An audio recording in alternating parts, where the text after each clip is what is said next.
as you heard us play. Yes. And then we put the verse on the screen. It's up to you the way you want to handle it.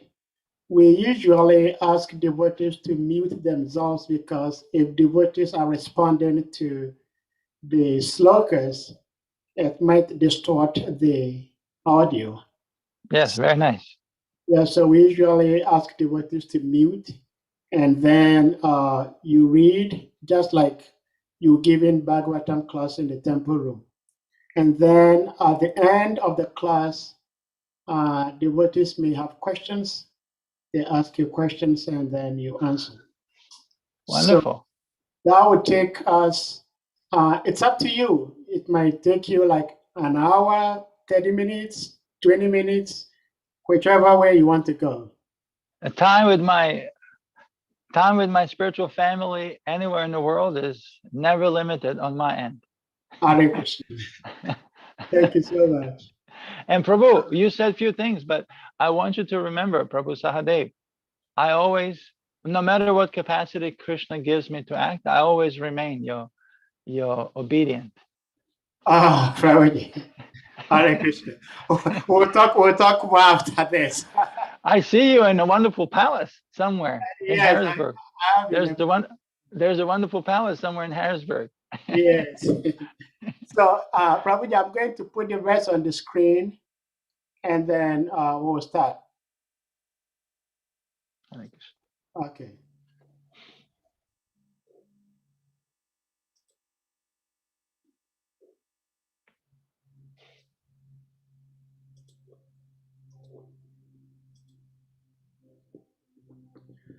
Okay, so here we go.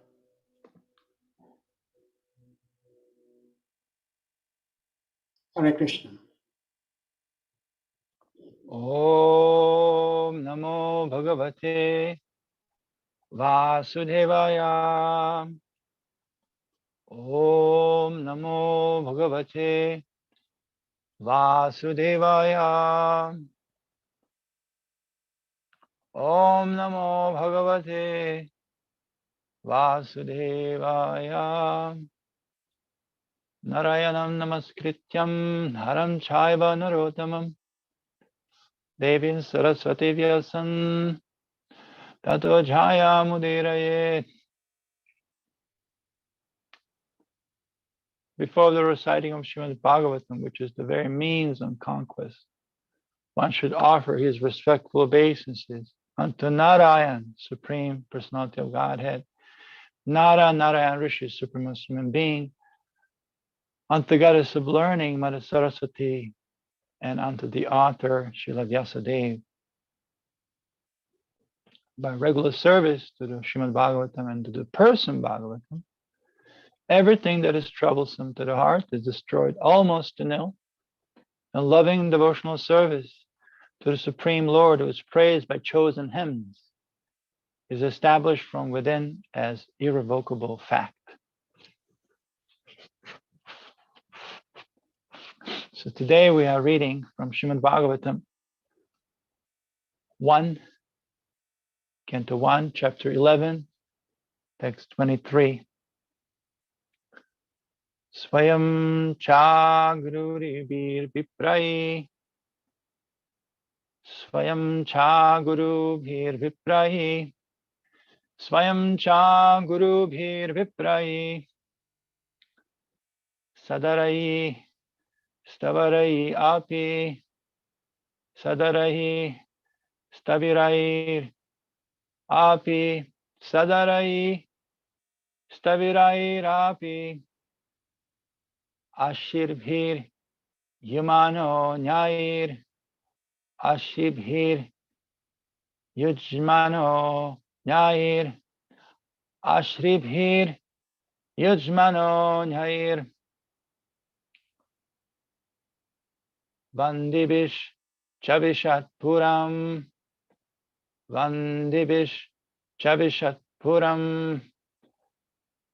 Vandibish Chavishat Puram. Swayam Cha Gurubhir Viprahi. Sadarai Stavarai Api.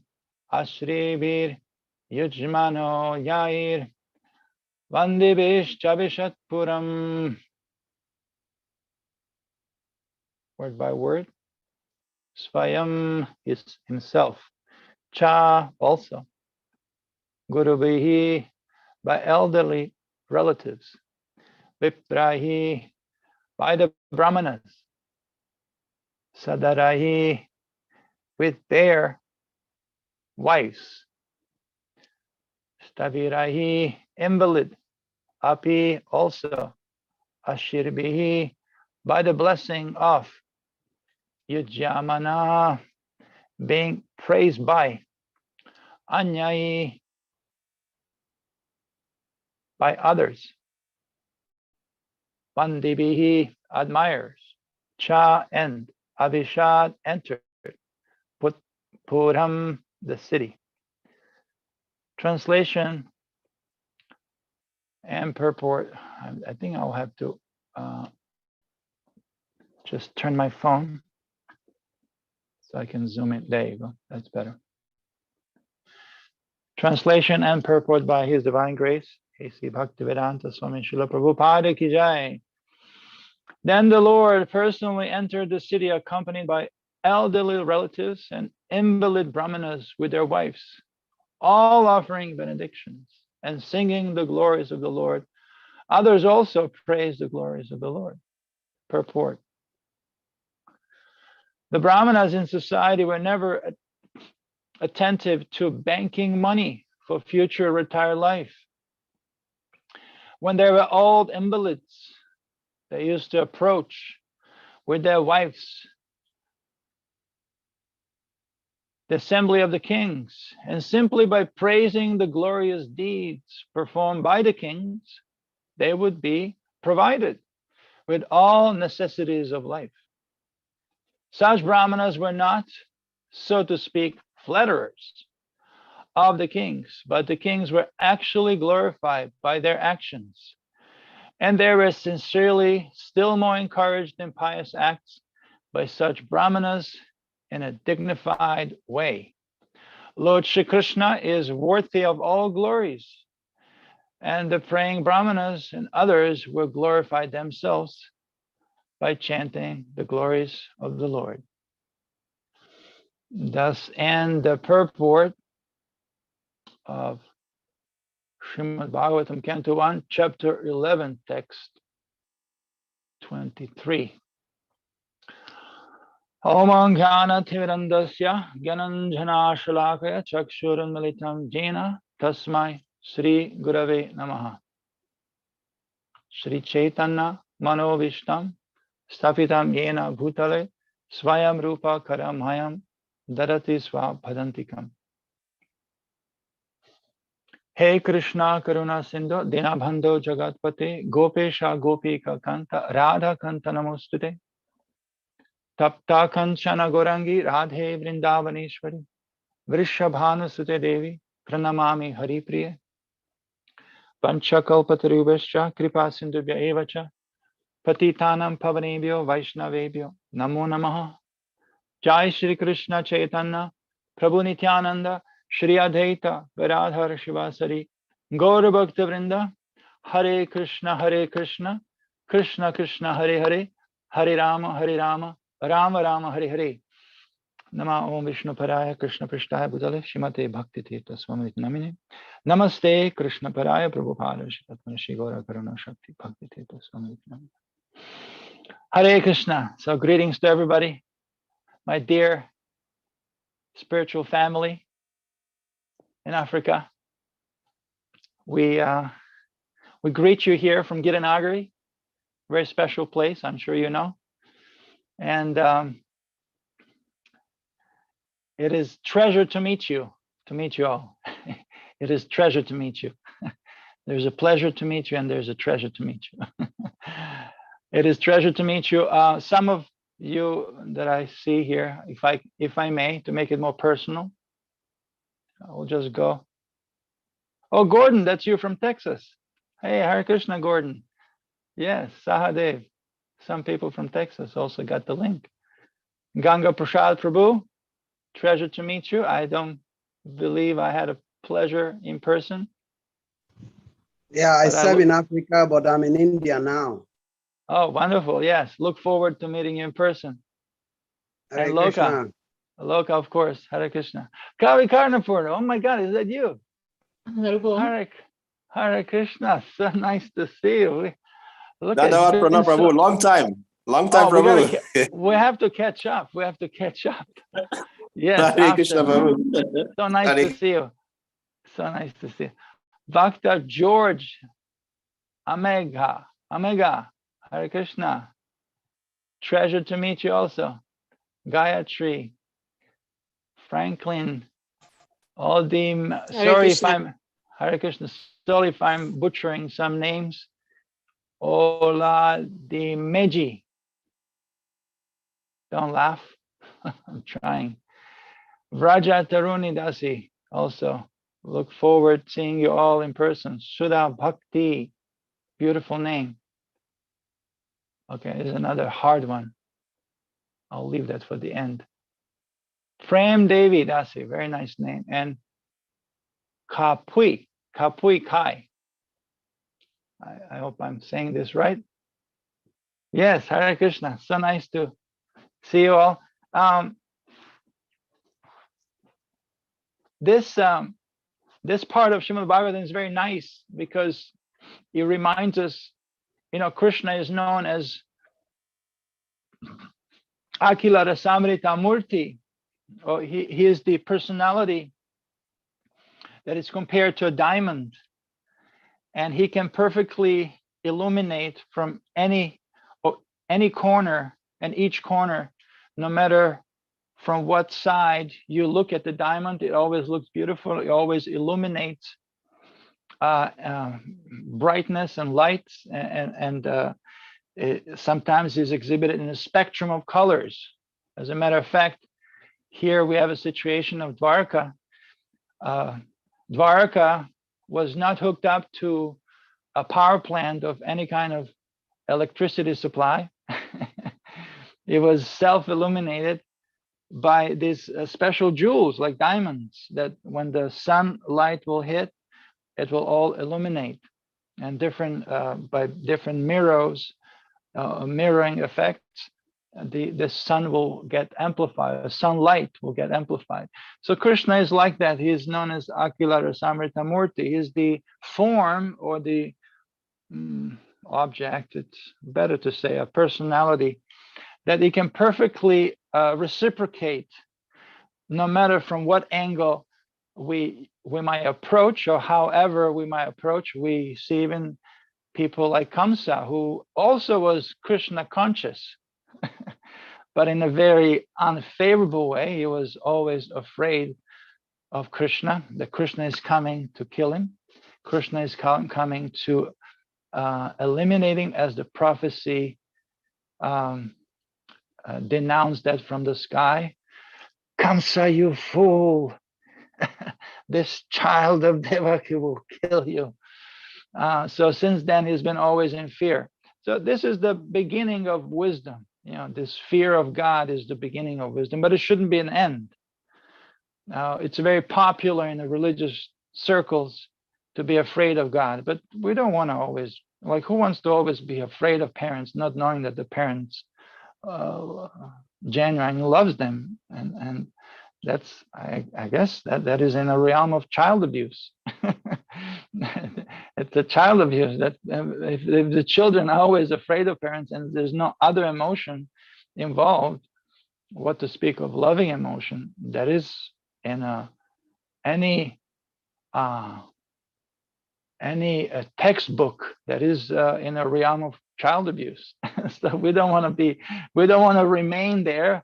But if fear of God is the beginning of wisdom, what would be the end of wisdom? We have that hint in the name of our founder Acarya. Vedanta. Vedanta, what is Vedanta? Is the end or conclusion.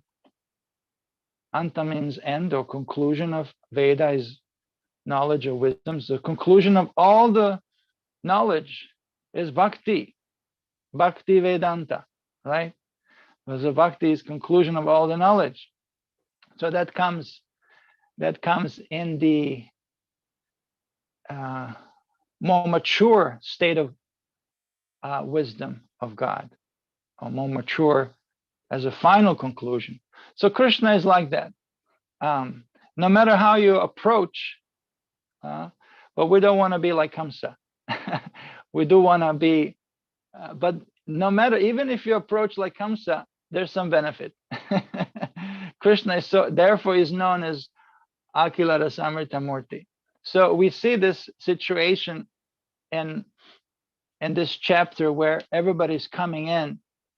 Well, first of all, this is not the first time Krishna has left the Dwarka and is coming back. He has left many times. Of course, this historically, in a historical timeline, this is the time after the Kurukshetra war. Yudhishthir is already established as a king. And but there was a time when the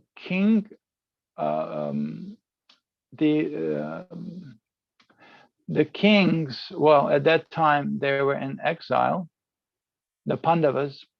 The Krishna left the Dwarka to attend the funeral of the Pandavas, and Krishna has brought some of his sons with him, and also for Draupadi's Swayamvara ceremony.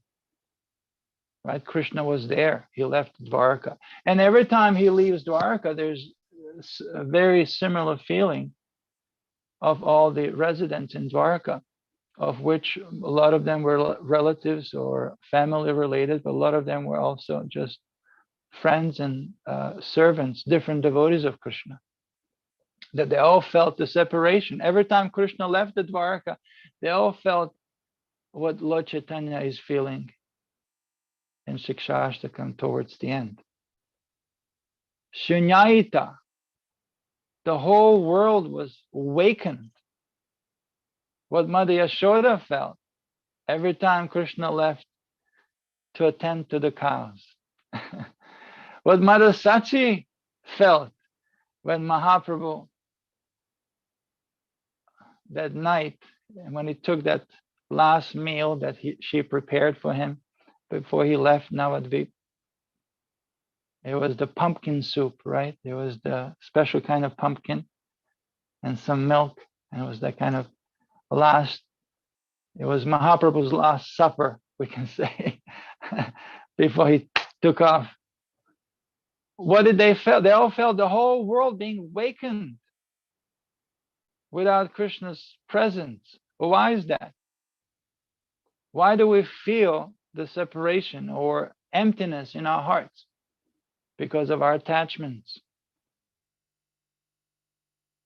You cannot feel the separation unless you feel attached yourself. Right?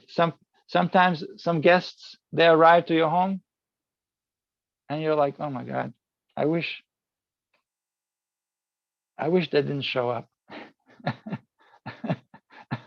Right? Why? Because there's no attachment. As a matter of fact, there's some repulsion. You feel like staying away from some people, right? For whatever reason. But we all have people like that. Oh my God. And how do you feel when they leave? Thank God. Thank God. Thank God they're gone. You're feeling the opposite. Why? Because it's a different feeling. It's not attachment. It's a detachment or repulsion. But with some other people, when they come, oh, you have come. Thank you so much for coming. It's been so long. Kavi Karna Prabhu. It's been so long and I missed you so much, right? Right. And I missed you so much. It's been years. And when you start talking, it's like you realize, oh my God, it's been like yesterday. So that is also a nice indication that those people, they live in our hearts. Because when we talk to them and we interact with them, it was like yesterday. So the whole time of separation, Govinda, Hiramena, yeah, the whole 12 years, they shrink back into a moment. And moment expands in 12 years or more. So it's both dynamics are present. So in Dwaraka, all the inhabitants are feeling this intense separation every time Krishna leaves. But this time, this chapter is Krishna is coming back. So imagine the anticipation. Imagine anticipation. Somebody so dear to you, it's coming. So it's so nicely explained there. And all these who have welcomed Krishna, in this verse, we're going to cover the Brahmanas and the whole relation between the kings and the Brahmanas and their wives and family members, and how that wonderful dynamic between the different varnas functions. But so many were there. The dancers, the regular people, and the whole city was decked up. Every door, every window, everything. And it was just the sound, just the rumor that Krishna is coming back. It brought that anticipation and excitement in the hearts of all the Dwarkavasis. And they were running. You read that before. They were running, leaving there behind their duties, just like gopis were running in the dead of night to meet with Krishna. So this meeting, this enthusiasm, this lolyam, this intense desire to meet with Krishna, this excitement when we pick up our japa bag, this excitement that of this union with Krishna in a form of the sound, transcendental sound vibration, or excitement of kirtan with devotees, especially nowadays.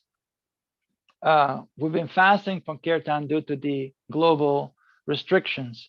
So when something is taken away, it's the opportunity to appreciate more, right? Because separation makes the love grow founder, right? So when something is taken away from us, we can reflect on and learn how to appreciate more, and try to intercept our anxieties with gratitude. We can freak out about a lot of things, but before we freak out, it's good to look in our heart and try to find some gratitude for the things that we have and for the things that we used to have and now we don't have.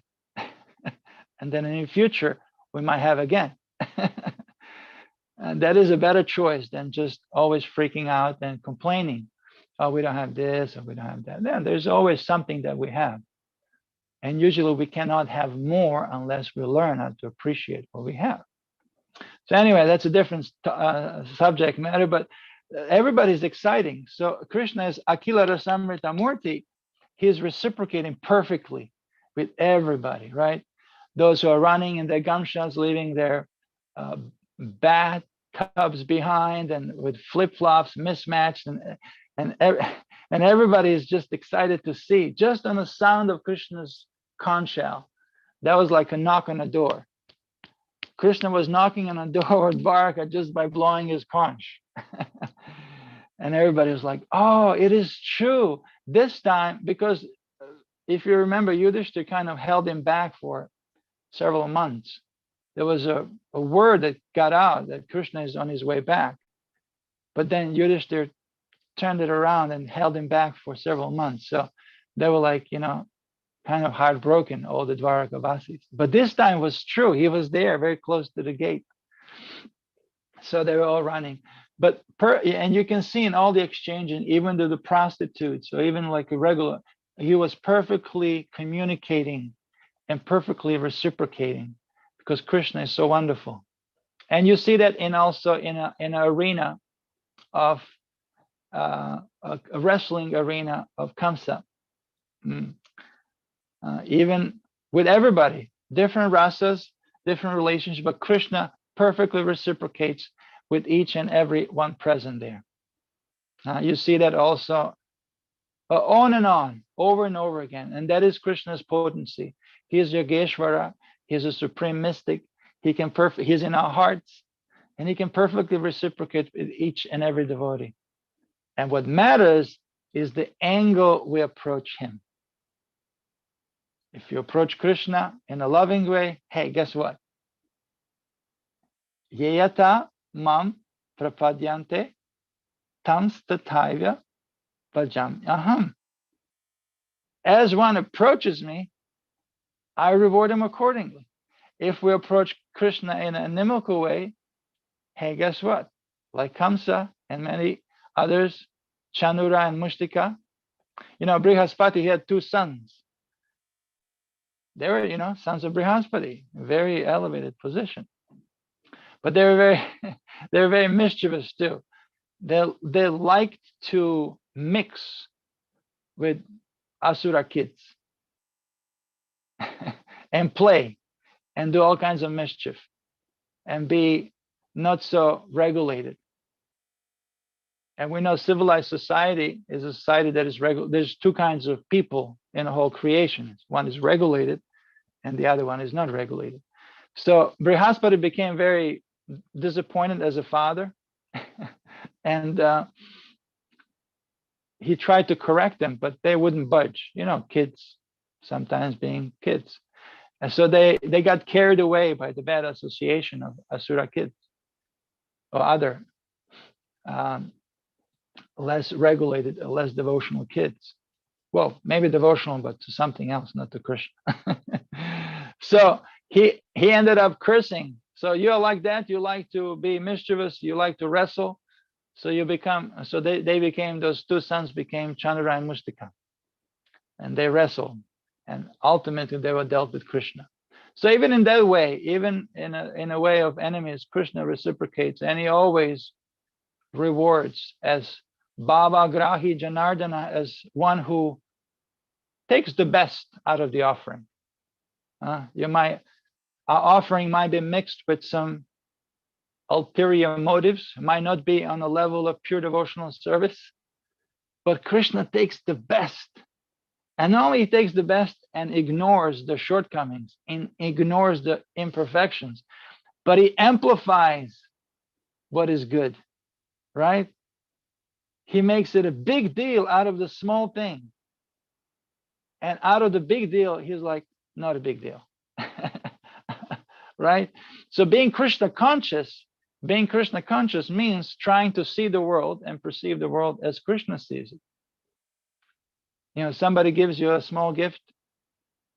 You're like, what? You just gave me this small thing? What's wrong with you, Prabhu?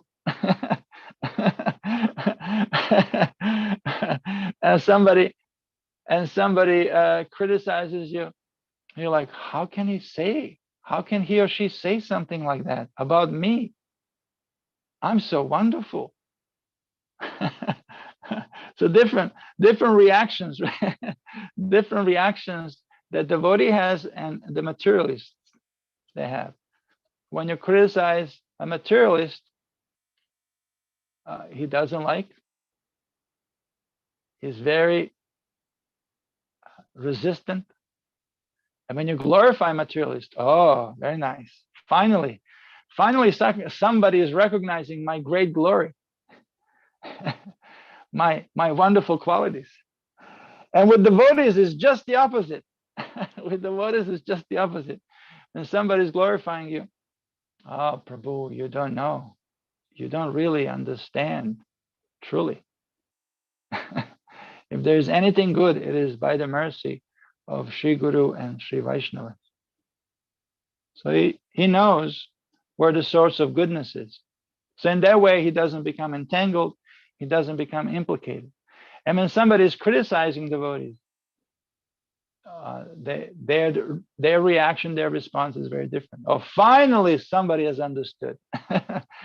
Finally, somebody has understood the real nature, the real qualities that I struggle with. So different approach. So we have to always, Prabhupada says in the Nectar of Devotion, that everything is defined by the attitude of the practitioner. Everything on our path is defined by the attitude of the practitioner. So I'm looking at the time. So let's get into the verse. This was just an overview. 1 second. I'm going to get the cushion. I'm going to sit on a cushion. This is just a little overview and about qualities of Krishna. that they become very apparent in this chapter. But in the verse itself, it talks about Krishna entering Dwarka, right? He's entering Dwarka accompanied with elderly relatives and invalid brahmanas with their wives, all of them offering benedictions and singing the glories of the Lord. Others also praise the glories. So that's setting the examples. Elderly and invalid brahmanas along with their wives. It's almost like a synonymous. You have elderly and invalid brahmanas. Usually invalid brahmanas are, older people.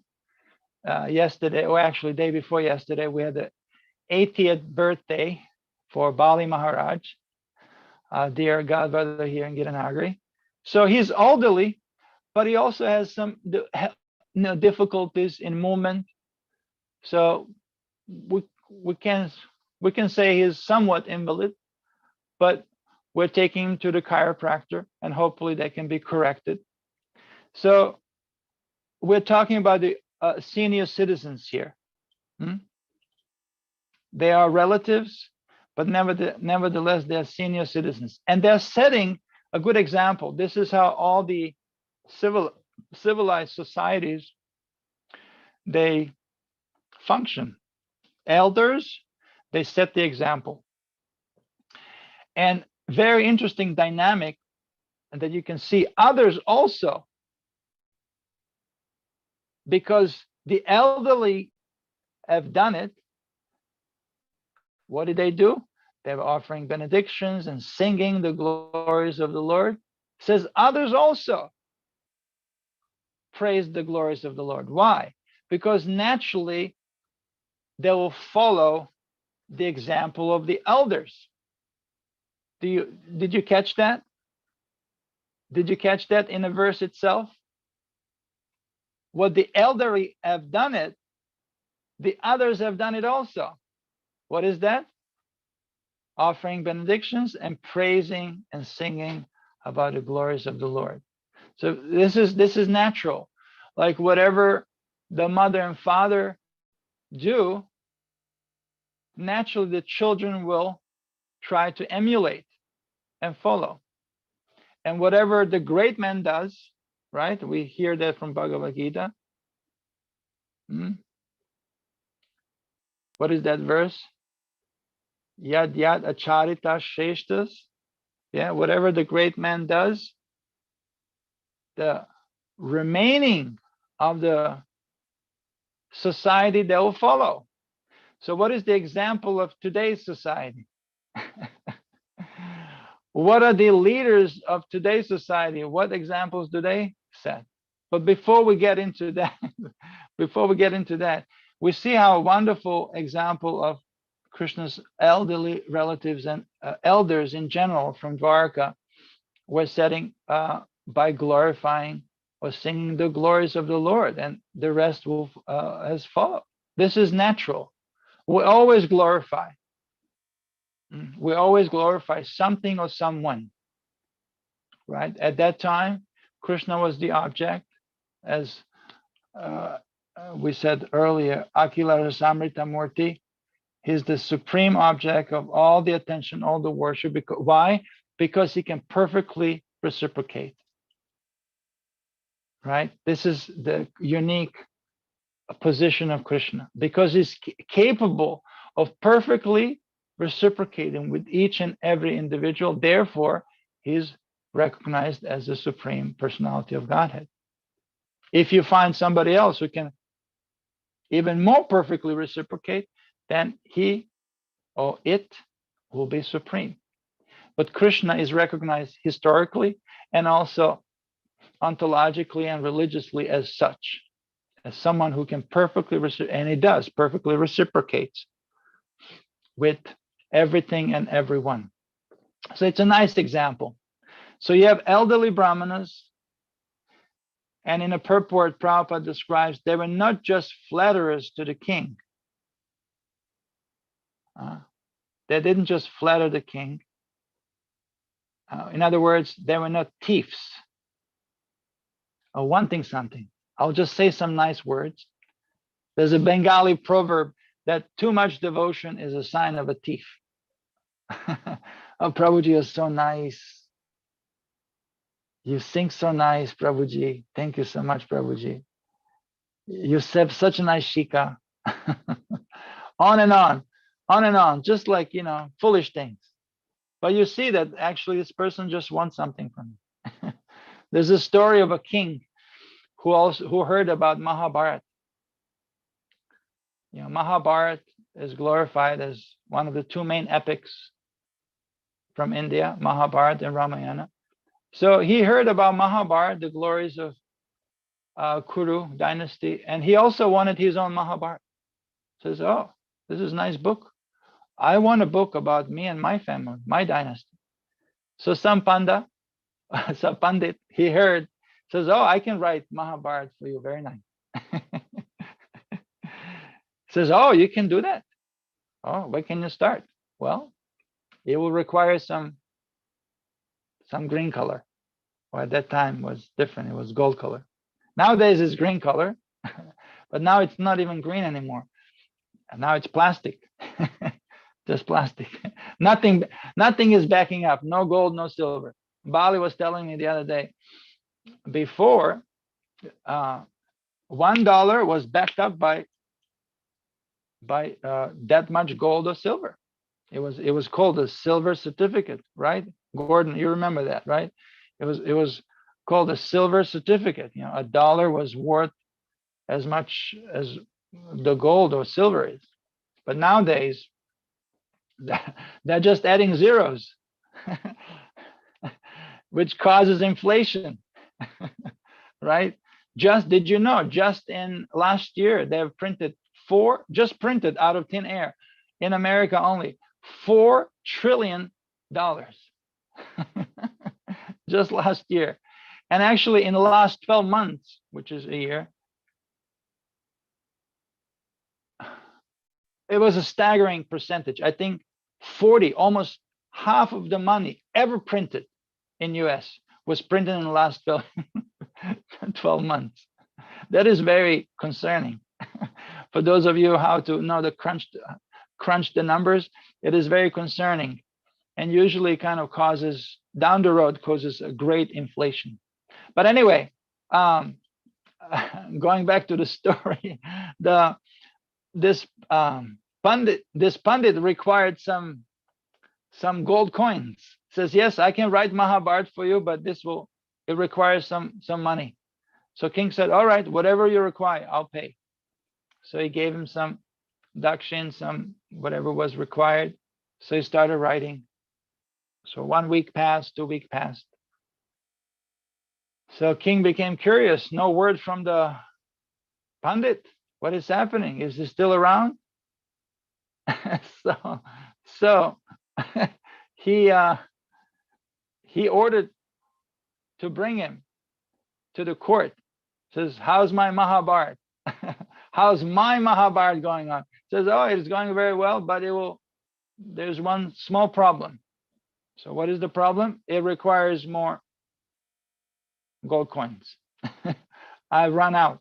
I run out from gold coins. Oh, is that so? Okay. So another installment, another payment was made. So 1 week passed, 2 weeks passed, 3 weeks passed. Also no word. King got worried. What is happening with my Mahabharata? So he brought the Pandit or Kaviraj, Kavi, the poet, on the court, inquiring, what is happening? Why there's no word about my Mahabharata? Says, oh, yes, I was just about to pay a visit. I was wondering, your wife, in Mahabharata, Kunti had 5 husbands. Your wife, how many husbands she has? He said, what? He said, I'm the husband. I'm the husband. Only me. Well, I was thinking, your wife is so nice, so glorious, in order to create drama and all the dynamic in characters and relationships. Kunti had 5, so there was so much, so wonderful to Mahabharata. It was written so nicely. Your wife is so wonderful. She must have more than 5. She must have more than 5 husbands. So husband became very, very scared. Says, what? No. It cannot be. I'm the husband. I'm the only husband. So you don't write. You don't write. This is not good. So Pandit said, okay, I won't write. So he went, kept the money, and cheated the king in that way by creating the artificial need. And this is exactly what the flatterers or these kind of people, they do in order to maintain their needs. They just say some things, but they don't really mean it. The verse today, it shows a different example of not just flatterers, but people who genuinely, the brahmanas, elderly or invalid brahmanas who genuinely had qualities of brahmanas depending on genuinely qualified kings. So both are required, right? Both are required. Genuine brahmanas and what happens when you have righteous kings and you don't have genuine and righteous brahmanas? It's out of balance. And same thing happens when you have genuine brahmanas and you don't have righteous and genuine kings. It's also out of balance. Another story, also funny story. Have you heard the story about emperor's new garment or emperor's new clothing? It's a fictional novel from, I believe, 1800s, from Northern Europe or Central Europe, depending on how you look at it. I believe it was a Denmark's writer, Hans Christian Andersen. The emperor's new clothes. Remember the story? The emperor's new garment. Similar, very similar illustration of thieves coming on a court to offer so-called service in disguise as weavers or tailors, right? And the king, in this illustration, this example, both were not qualified. Both were very unauthentic. They were thieves, and the king himself was also not properly situated, not righteous, not qualified. So you know the whole story. I don't want to take too much time, but anyway, they promise. They notice, they fed on a weakness of the king. So king had a weakness. What was the weakness of the king? Exactly what we're talking about. Not taking care of. Is somebody unmuted? Shriman Viraha Acharya. Shriman Varaha Acharya Prabhu. Yes, thank you. The king, the only thing the king cared for was about himself. He was self-centered, not a righteous king, not a type of king that we see here in this verse. He was neglectful of his prajas. He was neglectful of his citizens. He didn't care about their needs. He didn't care about what to speak of needs of brahmanas who are so dear to Krishna. Namo Brahmana Devaya Go Brahmana Hitayacha. Brahmanas and cows, so dear to Krishna. Of course, the righteous kings are also representatives of Krishna, as described in Bhagavad Gita. They are representatives of Krishna. So when the mutual respect of both qualified parties. This is important. The parties, both parties have to be qualified. Righteous Brahmanas and qualified kings or Kshatriyas. Both are required. Otherwise, it's out of balance. So in this story, none of them were qualified. So everything was out of whack and actually humorous at the end. Because as the story goes, only the child spoke the truth at the end. And this is, we can see Srila Prabhupada also in that role of innocent child, speaking the truth. Rascal leaders, rascal scientists, rascal religionists. Why? Why? Because they're not caring for prajas. Social security. What is our social security today? You work so hard all your life. At the end of life, they give you some, if you're lucky, they'll give you something. Right? And then they give you brackets, different brackets. If you retire early, oh, you cannot have so much. We'll tell you how much you will have, just enough so you can survive. And actually a little under, so you can depend on us more and more with all these artificial needs that we have produced. We ruin your simple life. This is the social security modern society offers. We ruin your social simple life so you can depend on us on all your so-called needs, these artificial needs. You require a car just to go to the store and get some food. And in order to get the car, you have to work hard still, even at your old age. Of course, some people eat cars too, but that's very rare. Normally you cannot eat cars. That is not a prime necessity of life. Right, Gordon? that Mustang was finished, but you cannot eat it. You still require food. Gordon just restored a very nice Mustang from 1965. He's there in Texas. Yes. So, but you cannot eat bolts and nuts, Prabhupada says. You require food. You require food. So that is the basic necessity. So, but the society, modern society has put so much emphasis on these artificial needs created just to steal away our time, our energy, that it's meant to use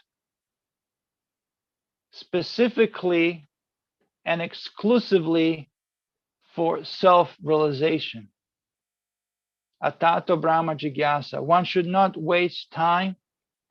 Prabhupada said in one arrival address, says this Krishna consciousness movement, it was so simple. It was 1975 arrival in London, I guess for the Ratha Yatra there. So this, and if you don't listen, usually people kind of like to listen to Prabhupada's classes, but these arrival and departure addresses are so wonderful. There's so much nectar in there, and they're short, but Prabhupada addresses public, and he presents things like as a PR person, something that public can relate to, and he puts things so nicely. He said, this Krishna consciousness, I never heard anybody say that. He said, this Krishna consciousness movement will help people tremendously not to waste time. How not to waste time? Because that's what everybody's doing, or most people are doing. They're just looking through the window. When Gora and Nitai are coming, they are bored to death. They're bored to death and just looking through the window.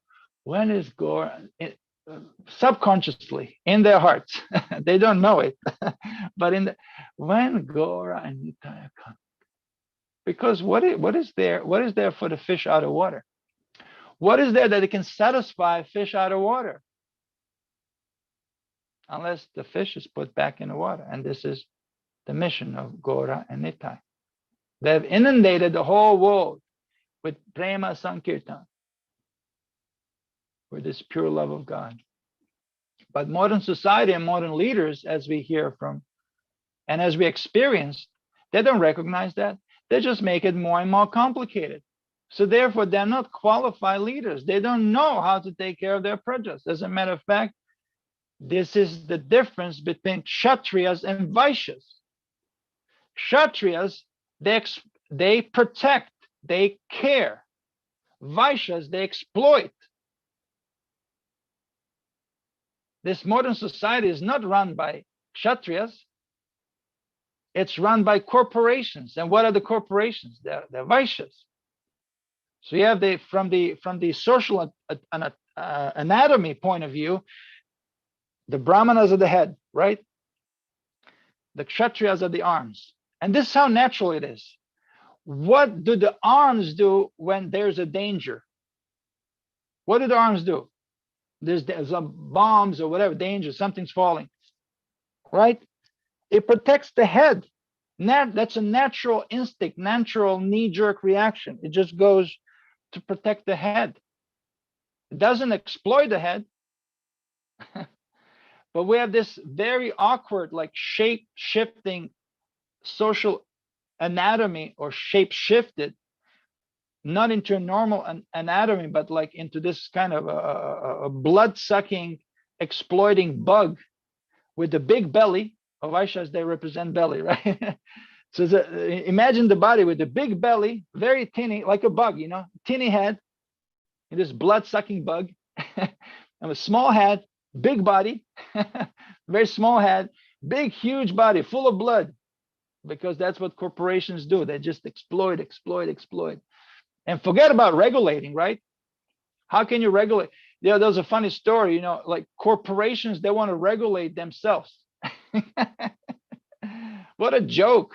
No, you need to be regulated. And that's what Kshatriyas are for. But because they run they're just conspicuous by its absence, Vaishyas or corporations, they run the show. And there's nobody to regulate them. So therefore, the whole society lives in hell. Air polluted, water polluted. I mean, on and on. We saw 2020. Where did that came from? The bats created it? Did the rabbits created that? Did the blueberries created that? Did the ocean whales? Where did they came from?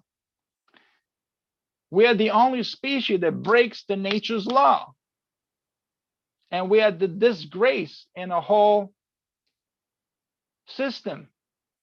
We are the only one that it's a disgraceful factor because we break the law. No other creature creates pollution. We are the culprit, but not we per se, but the leaders setting the bad examples. And actually, there's no leaders, as I just described.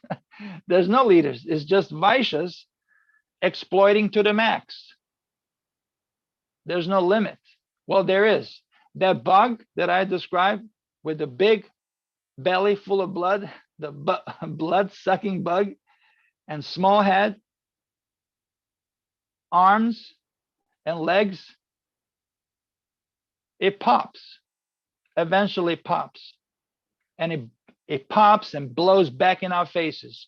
That's 2020. 2020 is but everything just popped and it's really messy.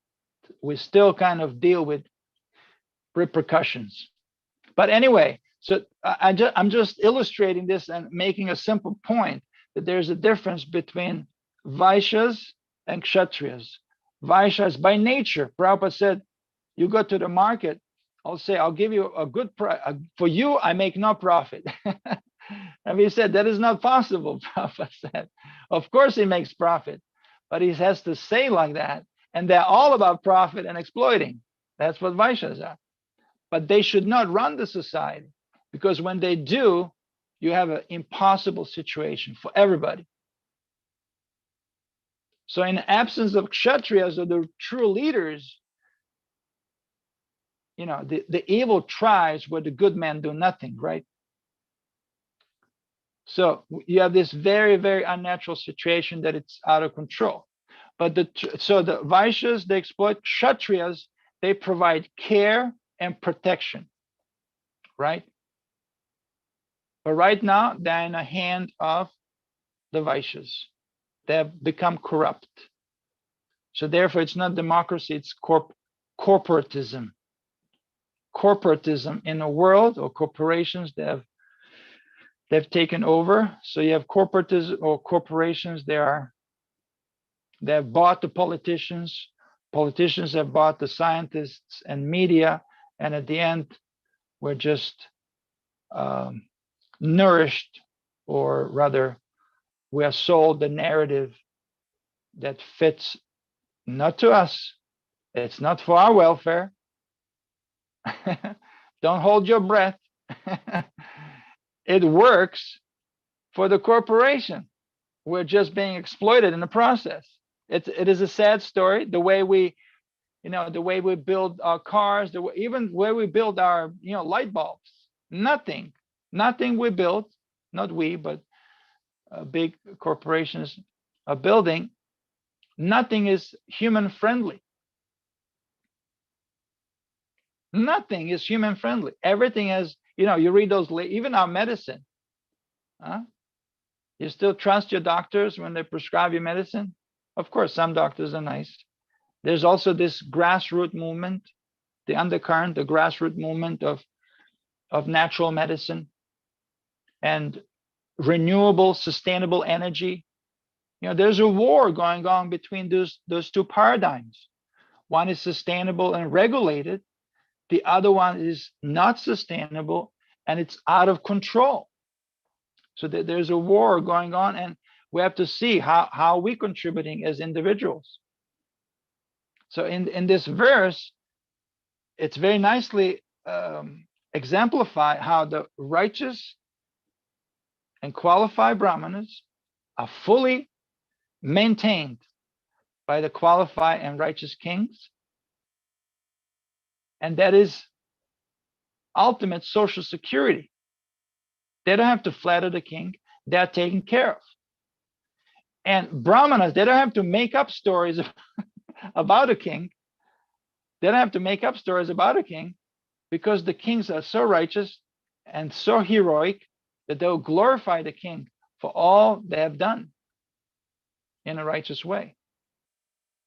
Sometimes we read these statements, and I'll stop here.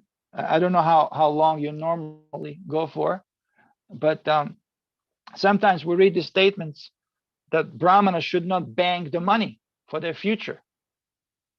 So therefore, all of you with the Brahman thread, you should surrender all your wealth to the temple. And if you don't, we'll make a list of all of you. We'll call the Ishtagosti. And we'll repeat the philosophy that it says right there in Srimad Bhagavatam, that brahmanas should not bank their money in worried about future. Right? But there's also a second part that they're maintained. They don't have to do that because they're provided not just some peanuts or some scraps in form of a modern day social security, but they're genuinely maintained with all of their needs by the righteous and qualified kings, Chatrias. So, okay, so we can do that. Let's say you as brahmanas, you surrender, and most of you have already done it. You surrendered 5, 10, 20, 30, some 40, half a century of their life. Gave everything to the movement. But where are the Kshatriyas? Where are the Kshatriyas to provide now in the time of your need, when you're invalid and old and you can't provide for you can't give anymore because you have given everything. Right? Where's the system in place? We can ask that question. In the same Ishtagosti.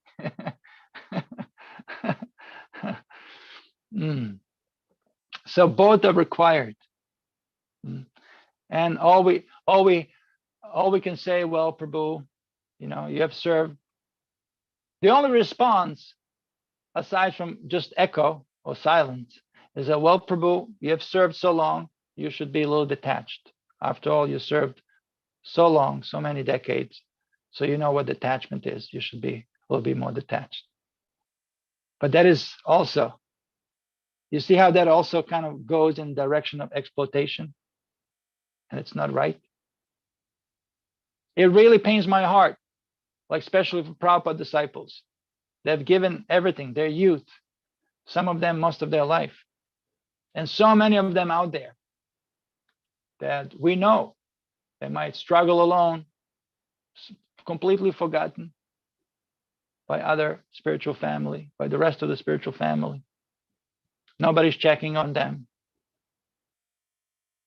I know personally, I know a few, and there's so many more out there. How's that pleasing to Krishna? It's not. So we have to really look close into both things. And this verse illustrates, I mean, it's a big topic. It's a very dear topic to me, devotee care. I'm trying to contribute as much as I can into that area. It's been my meditation for some years now. And I think this verse illustrates very nicely that perfect balance and requirements that are needed for that social security or devotee care be in place. It's a natural harmony in any civilized society. But material agenda, the way the things are set up in a material way, yeah, it might work for someone, but for the general masses of people, trust me, it doesn't. It's just a hard struggle and heartbreaking situation at old age. When people are have given everything to their families, to their children, to the society, but they get very little in return. It's very disappointing. And elderly who are supposed to be wise and giving good examples in that society, what do? They're not full of wisdom. They're full of disenchanted, disgruntled, and very grumpy. Did you notice modern day people, elderly, they're very grumpy. Why they're grumpy? Where is that coming from? The old age should be full of jubilance, full of wisdom, that we've lived our full life. And now we're feeling loving reciprocation from our children, from our families, from our society, from everybody. But they're not. Therefore, they're grumpy. Of course, Bali Maharaj is exception. Have you ever seen Bali bent out of shape or grumpy? No, he's so jubilant, so ecstatic, he's glowing. Why? Because everybody around him loves him and he feels the reciprocation from spiritual family. So we have to become examples as such, examples of what it's right, not even what's spiritual, just what it's humanly right to do. And a cow gives so much milk, right? And the end of her life of so much giving, we send her to the slaughterhouse. How nice, right? How humane. We can be ashamed. Those portions of society doing like that, they can be ashamed. If they have shame, actually, if they had shame, it would be a good thing. But they're shameless. They have developed a callus and around the heart, and the heart has become a hard like a rock, like iron framed, rock, not only rock, but iron framed rock. Devotees' hearts are different. They're soft. They're very soft. So even animals, well, even humans, what to speak of animals, and which are also prejudice in today's society, they're not taken care of as exemplified in today's verse. So I thank you for your kind attention. It's like I said, it's a great topic. It's a big topic of devotee care, but time is very short. Like I said, and I look forward seeing you, all of you that I never met in person. That Krishna hopefully arranges that I do meet you this lifetime. Maybe there's some comments now or questions, unless the time is up. Hare Krishna, thank you so much, Sri Adwaita Acharya. Well, the text is very important and you addressed it very beautifully. So at this point, we ask devotees to raise their hands by using the emoji. Okay, we have Kavi Kondapura Prabhu. Kavi, Hare Krishna. Yeah, Hare Krishna Adwaita Chapter, Prabhu. Long time. Yes, yes. I remember the last time we meet is when we were both brahmacharis. Yes, yes. Good old time. Good old times, yes. Yes, Prabhuji. So nice to hear you from you again. Very, very wonderful illustrative lecture and very detailed also. My question is, you were mentioning about, because you're more talking about devotee care and also the balance between the brahmanas and the Chatrias. You're talking about the leaders. And if we now compare that to the nowadays society where we have democracy, where is the Kshatriya? Because now the system of governance is not more like in the olden days when we have the kings and we have the brahmanas and everybody knows their duties and all the rest. But nowadays everything is more of like democracy, like Prabhupada would say. So nothing like okay, the leaders are the Kshatriyas. No, there's now we can say okay, the army have, although they have the power, but they are controlled by the leader voted by the citizens. So how can we balance this or understand this Kshatriya and Brahmanical culture in the modern society? Thank you, Prabhu. Thank you. Thank you for pointing that out. Actually, you're highlighting something we already said. You know, you and I, we had good old times in Mayapur, but now they are good new times.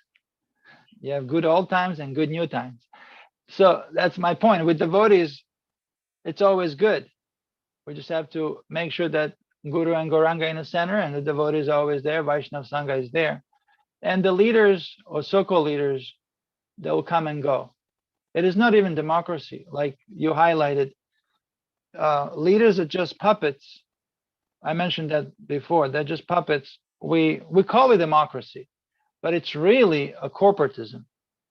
Corporations, they run the show, and leaders are just puppets in their hands. Otherwise, how is it possible we have air pollution or water pollution? The true leader regulates these things, and it works for the welfare of the people. This power for the people, it's like it echoes that something is wrong. Yeah, power to the people, but where's the power to the leader? It's not there because there's no leaders. Power to the people is just simply an indication, a cry that points out the empty throne, the empty position of a true leadership. It's not there. The politicians today, they're simply puppets in the hands of big corporations. They're not regulating corporations, because if they did, that means they will be doing their job and they will be recognized as true leaders. And that ultimately, if Kshatriyas, not politicians, but the true leaders are doing their job, they'll be recognized in society, prospering, both materially, on all levels. And through the welfare and a very harmonious environment and society that we don't have today. So how do you know the body is diseased? Well, there's a temperature, there's some boils, some symptoms are there. We have plenty of those. That body is diseased. And mainly because there's no head.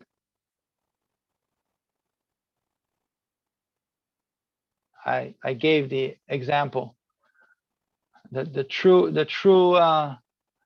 leaders or true vision for the society is just absent. It's not there. So Prabhupada gave and to establish the Society of the Brahmanas. I think we have contributed, we've been trying to contribute in that way in society.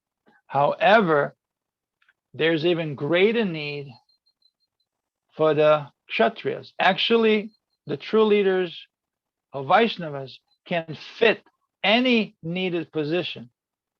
A Vaishnava is above any Varna, any ashram. So what Prabhupada actually did, he gave us the society of Vaishnavas, and we as Vaishnavas, we should not shy away to act in any capacity. With a Brahmana, Shudra, Vaishya, we have wonderful Vaishya Vaishnavas, but we need more, this world, not we, but this world, so drenched in trouble and suffering, needs more leaders. And that is very hard because this a corporate monster is so out of hand and strong that when there is a leader who emerges, it becomes dangerous for his or her life. Right? We have so many assassinations of wonderful leaders who become assassinated. So we have to also be smart and have a strategy. And at this point, because just to answer your question and long story short, because things are so out of hand, I think we'll just have to wait and for the earth to purge, as the earth, while we all purge as a society, the new earth will emerge. Because Prabhupada said, first the demons will be in war with other demons or so-called leaders, or interest of corporate world will be in conflict. Why do people go to the war, far lands of Middle East? It's not because they want to help people. We all know it's for the oil. Why there was a Vietnam War? It was for the caoutchouc, the material they make rubber or tires from. We all know it's about the resources. And these things are just like, like a peons on a chessboard, from politicians top to down. It's not something to be proud of, but it's a monstrosity. If you look, it can be very depressive, but it's a monstrosity that in our case, it will push us to become more serious about Krishna consciousness, of becoming pure-hearted Vaishnavas that will help the world from the grassroots movement, like a Prabhupada did. Prabhupada came on a back door. He himself, he said, if they knew what I was doing, they would actually also assassinate me. But he came on a back door. We have to have a strategy. We have to plan and not to get entangled. We should be able to catch a fish and stay dry. Don't get entangled. But become pure-hearted, because leaders or true Kshatriyas, you won't find them. Not in that arena of a modern democracy, Kavi. There's none. They're just puppets. And they're doing the bidding of who is above. And we know that money talks. They're all bought out. And yeah, they want. They will talk about your Social Security, but they won't be working for your Social Security. They'll give you something so they can be justified what they're doing aside. What doing aside is more power to 1%. Because over 90% of world, just think of this. Everybody knows over 90% of the wealth or world's wealth is in the hands of 1% of people. What does that tell you? What does that tell you, Kavi? Is politicians who run the world? Or is it people? We say power to the people. Where's power to the people? It's just a slogan that when I hear a cry out for something that it's not right, for something that it's completely out of balance, out of whack. So tell me, Kavi, what does that tell you? Something from my not so humble point of view, something's wrong in a picture. That people have to struggle so much. Why people have to struggle so much? Prabhupada cried on the balcony in Mayapur, looking people going through garbage just to have something to eat. That was the beginning of Food for Life. The true Kshatriya, not just a human being, a Vaishnava, a decent, a civilized human being. How can you tolerate that? It doesn't even require purity of the heart. It's just a common sense. If you have at all some feeling in your heart, if you're not a monster, an animal, an animal does not, actually even animals are better than we are. In many cases, they can feel more because, like I said, no animal. Here's one illustration. I was brought to when I was in Brazil. Prananath, you know him also. You know, he's our mutual friend. He invited me to Brazil about 10 plus years ago, and they brought me to a zoo there, either Sao Paulo or somewhere there. And it was wonderful, so many animals. But at the end, there was a big sign at the exit. There was a big sign, the greatest beast in the whole world. Big sign. And right below that sign, there was a big mirror. It says people were exiting, they could reflect on the sign and they could reflect on themselves. We have to become accountable and responsible. Everybody makes a difference. I'm not trying to paint a picture that is dystopian. The future is bright. We are part of the Lord Chaitanya's movement. There's so much ahead of us to look forward, but it comes with a price. Either we can do it voluntarily and help bring about this conscious revolution, or in a global sense, we'll have to also, there'll be some casualties because of the stubborn nature of human of human conditioning. So it's a war. It's a war. But to answer your question, Kavi, yeah, I don't see any leaders. I don't see any true Kshatriyas. The Vaishyas are the one who are running the show, and the politicians are just the puppets who are doing their bidding. And this democracy is just, it's a mockery. I see it as a mockery, because year after year, election after election, it's the same. Churnita charvina charvananam. It's the chewing of the chewed, and we've seen it before, again and again. And I'm not buying it. I'm sorry, I'm not buying it. Show me the money. Okay, thank you so much, Shri Adwaita Prabhu. Thank you. I think Krishna 108 has a question. Yes, Krishna 108. Oh, Gordon, yeah, Gordon from Texas. Yes, Hare Krishna. Please unmute and ask your question. You have to unmute yourself, Gordon, if you know how to do that. Prabhu was just very, inspired and very, happy. So.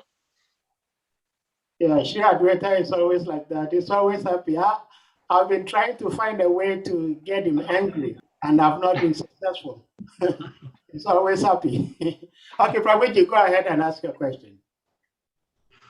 Well, I'm so thankful for Advaita's time and catching up with Advaita.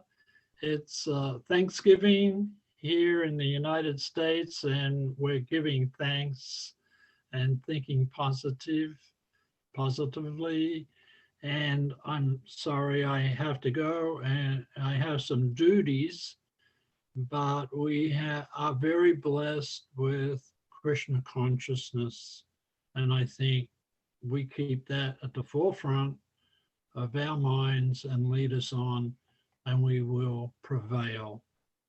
And Hare Krishna, Advaita. Thank you for your time and devotion. Nice Thank you, meeting Gordon. Hare Krishna. Yes, thank you. Hare Krishna.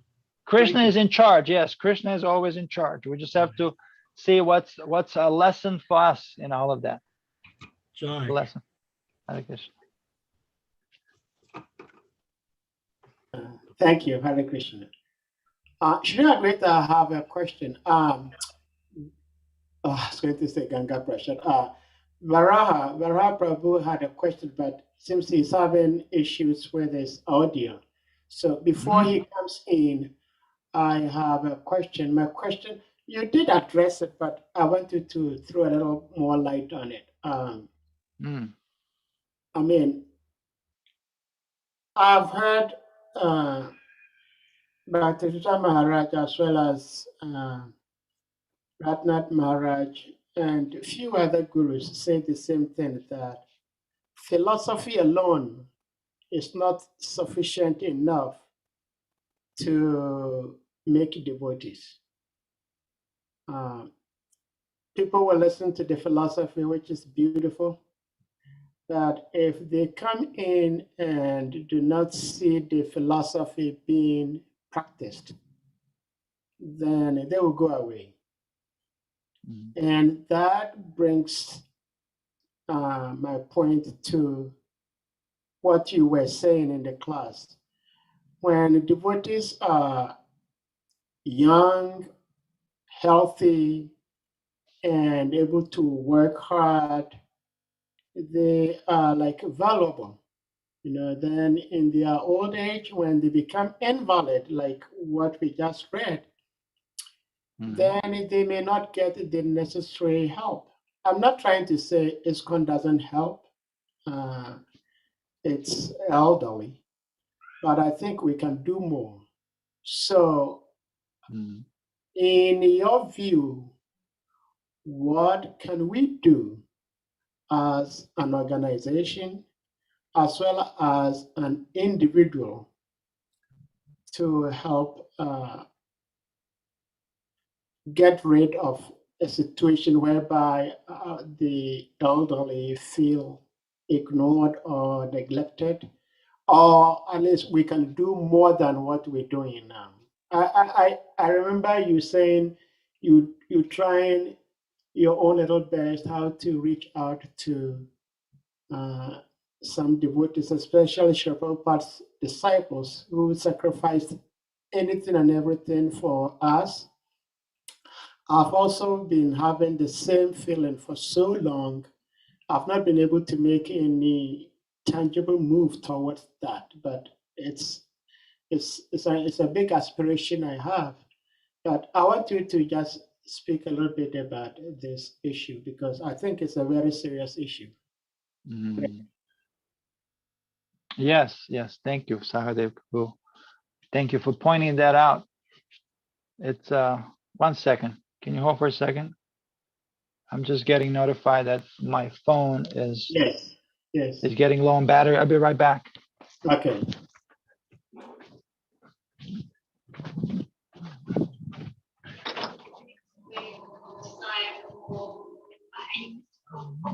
Gotta grab my battery charger.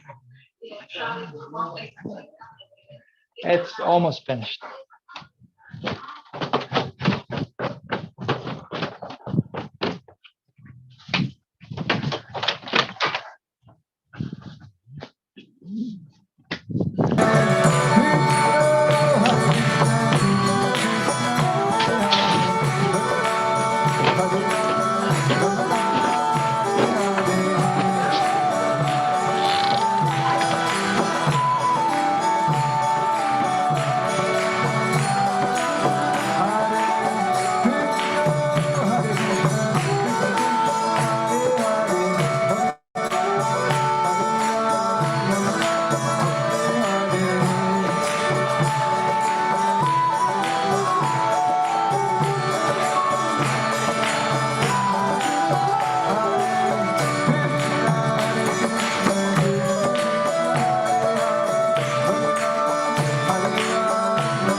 Welcome back, Sahara Prabhu. Kirtan.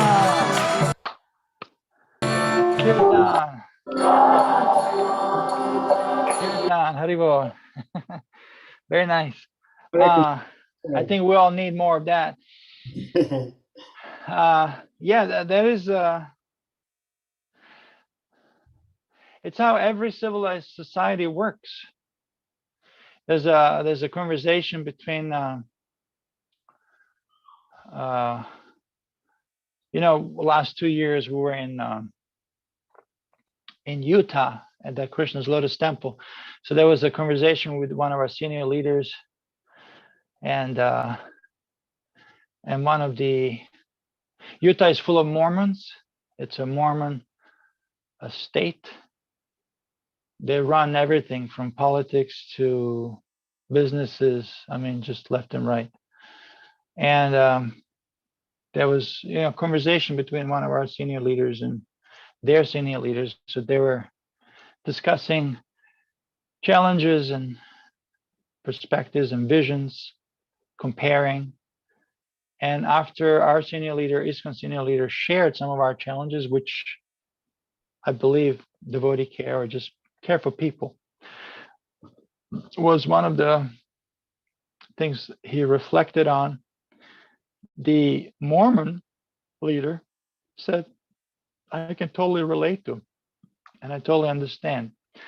100 years ago, we're also a bit confused about those things because they are relatively new in a landscape of religious movements here in America. So this is part of maturing, and I think you brought up Guru Maharaj or Bhaktivedanta Maharaj. He has talked about that, the growing pains of any movement. But if we think to survive or remain relevant in that same landscape of not just religious movements, but of movements that are meant to better the humanity from good to better, and move in that progressive way. I think our Hare Krishna movement is a progressive movement for re-spiritualizing the human society. Personally, I didn't join religious movement. I joined spiritual movement, and I want to work with people of the same intention. There are people also within our movement who are just religious. They're not interested in making about a change in society. But I think most people or most devotees are interested in making the world a better place. It's just a matter of how we go about it. And this care for people is so integral, so like essential need of any civilized society. Like you see that even in a simple, I mean, I haven't seen it, but I've seen documentaries. Maybe you have in a simple remote African villages, there's this conception or concept of Ubuntu, right? I've heard about it. So Ubuntu is this like spirit of congenial spirit of togetherness or caring, or genuinely caring for each other. And that goes from a child, from cradle to grave. We are all bound to each other with each act of kindness and each act of crime. We create our future. I just quoted you. This quote I gave you, it's actually a quote from a very good movie. If you didn't see it, it's about 10 plus years old. Maybe you saw it already. Cloud Atlas. Cloud Atlas is, it depicts 3 stories. It's all about reincarnation. And there's some big names there, like I'm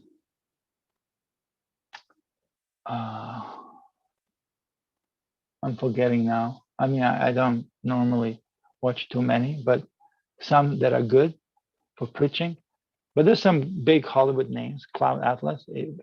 3 stories, and how the characters of the stories, they overlap and they affect three lifetimes, considered 3 lifetimes. And there you'll find that quote. Actually, the whole movie revolves around that from cradle to grave, we are bound to each other.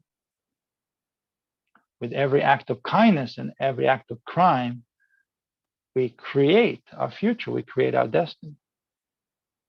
And each member of community or society is important.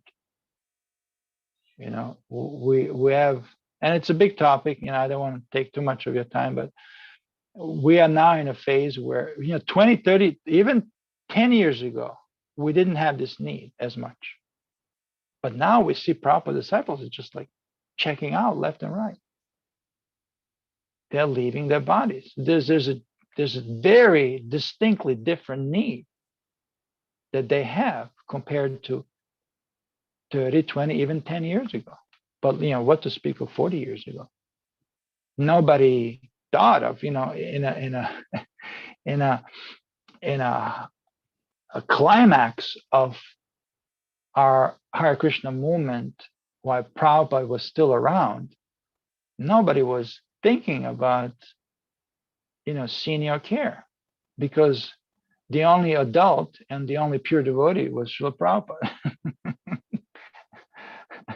at that time. Not only Prabhupada was the only pure devotee, but he was the only adult.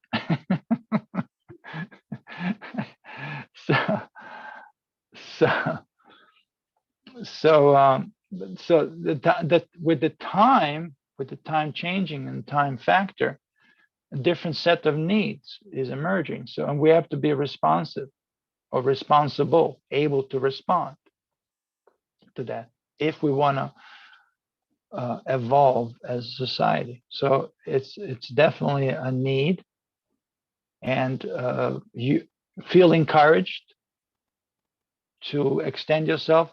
Sometimes even just finding out the contact and calling a person and just being a soundboard or asking how they're doing will mean a lot.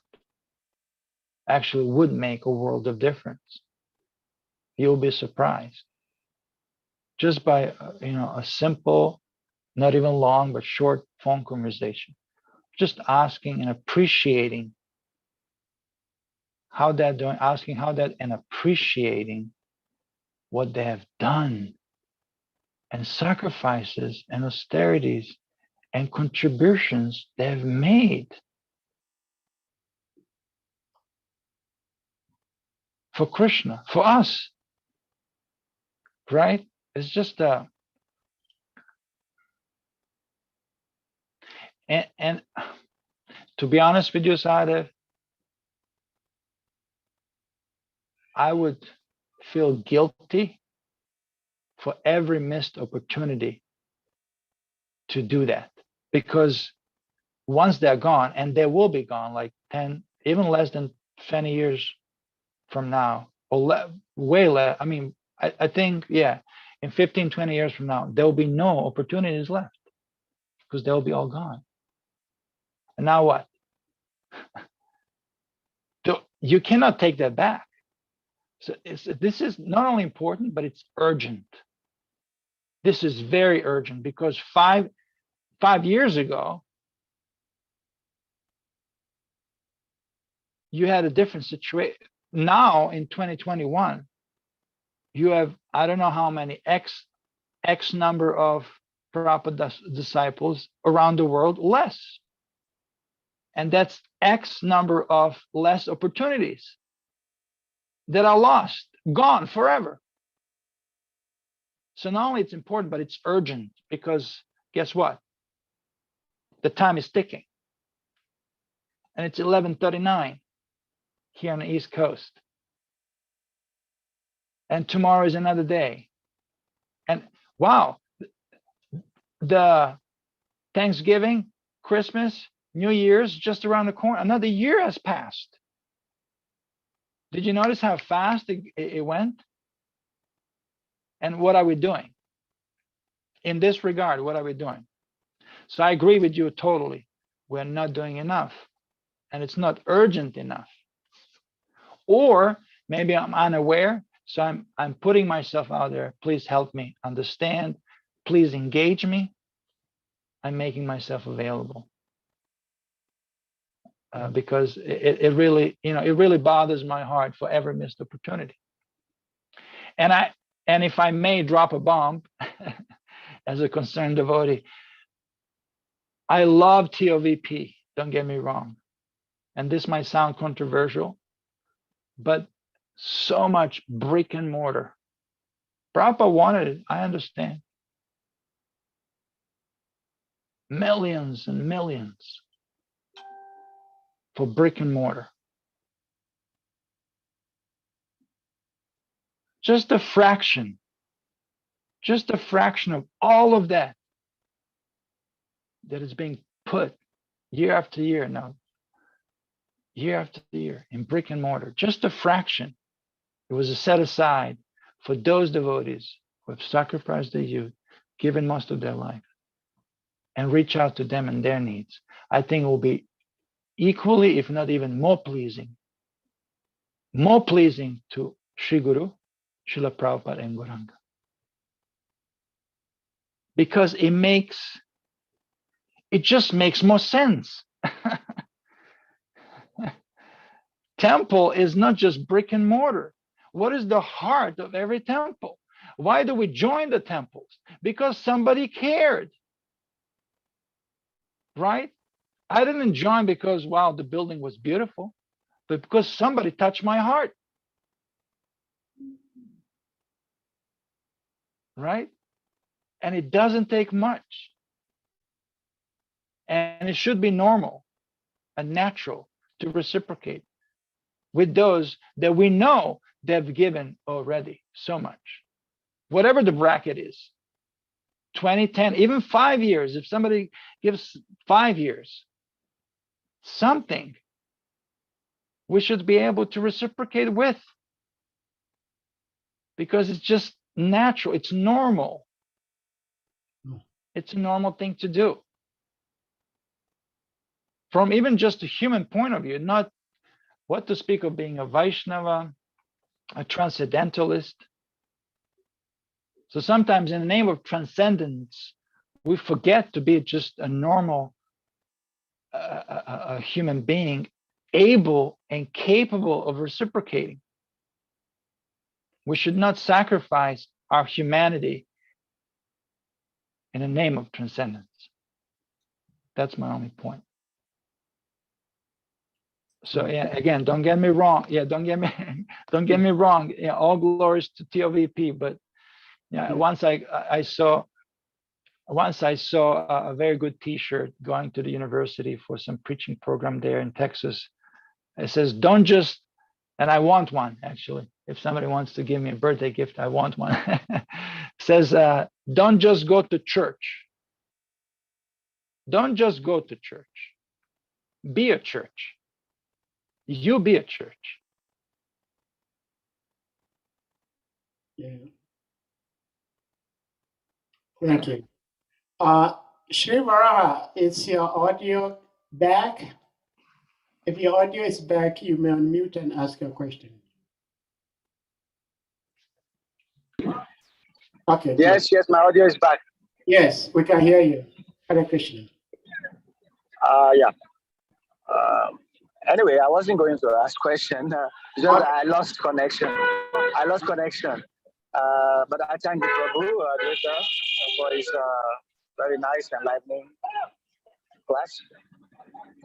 There's so much to say. I'm driving. There's so much to say, but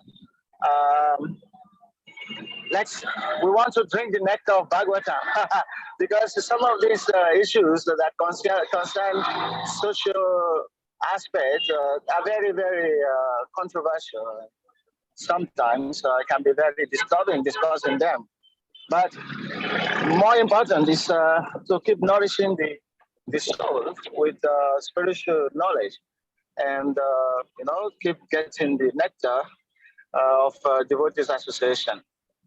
There are, like the question you asked, Prabhu, the question Sahadi Prabhu asked you, your answer, it's it's a personal answer. I mean, I was just thinking that this is not an answer from a devotee, but it's an answer from the authorities. Because what can an individual do, for generations of devotees who served and gave their life for the mission? I mean, this is not an individual consideration. It's not an individual solution to provide. So that's why I'm just thinking that if we just focus on the Bhagavatam and get the nectar from Krishna's pastimes, we will be enlivened. But as far as the ISKCON social issues are concerned, I think the less we talk about them here, the better. That's just my point. Hare Krishna. Hare Krishna. Well, thank you. Well noted. Does anyone else have a question? You raise your hand. Do I get to respond? Or? Yeah, you can. Yes, Hare Krishna. Yeah, I can. Thank you, Varaha Prabhu. Now there's still. Do you mind muting yourself, Varaha Prabhu? Yeah, you're hearing. Yes, thank you. Thank you for sharing that. Yes, absolutely. Yes, Srimad Bhagavatam is our life and soul. Nam Ruchi, Vaishnav Sangha, Jiva Dhoya, everything that Mahaprabhu has given us, it's there. And we should be nourished. Most definitely be nourished. That is the change we want to see. We want to change. We see the change from within. However, yes, Sahadev Prabhu asked a personal question, so I was just giving a personal answer. And again, nothing that will be obstructing our own spiritual nourishment, because that is where charity starts. Charity starts at home, but it should not end there. It should not end at home. We want to take that out. So first and immediate out for me was finding those devotees that I need, and in particular, those first generation Prabhupada disciples, if I can, and I know few, and with those, according to my capacity, I can try to reciprocate. Like I said, even a simple phone conversation, for me, it's just a human thing to do. And I'm encouraging all of you, including you, Varaha Prabhu, that I know you're already such a good example of that, to extend beyond any politics. This has nothing to do with politics in our moment or social concerns. This is just a humanly thing to do on a person to person, and leave the space in our heart for those who I need today and tomorrow might not be with us ever again. And for me, that's a missed opportunity. And again, for me, because it's personal, it's very urgent, because I've seen how things have changed just in a span of 5 years. So I'm encouraging myself, and I'm encouraging, through that, I'm trying to encourage you as well. So I hope you take that in the right way, not in any, other way. Well, thank you. Thank you, Hare Krishna. Hare Krishna. Any other question, comment?